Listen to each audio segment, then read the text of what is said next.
Who in here did not grow up rich? Raise your hand if you did not grow up rich. Most of you did not grow up rich, okay? So when you started making your first 150, 250,000, you weren't spending your money like rich people. You were spending your money like working class people. How do working class spend money?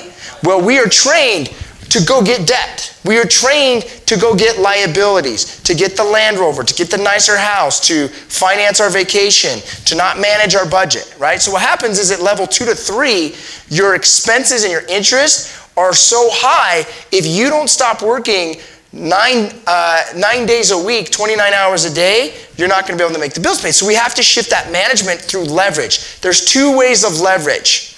There's technology asset, which is Mojo, Dropbox, DocuSign, CRM, tools, right? Postcards are a technology asset. And then there's human asset. Human assets are assistants, TCs, junior agents, ISAs, VAs, right?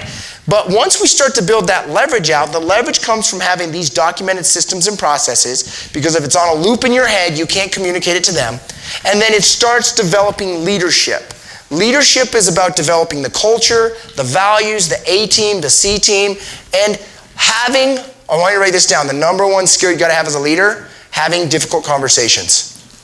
You gotta have difficult conversations without regards to if they're gonna whine or cry or be upset. You are an adult that is gonna give them the respect to be in charge of their emotions. And if they're an A team player, they might get bugged for a second, but they're gonna say, hey, you know what, that's right, here's our culture. Right? If they're a C team player, they're gonna see their way out the fucking door. And for those of you guys that have worked with me long enough, you've seen me see people out the fucking door, yes or yes? But that's part of it. We're not gonna keep these people in our organization forever.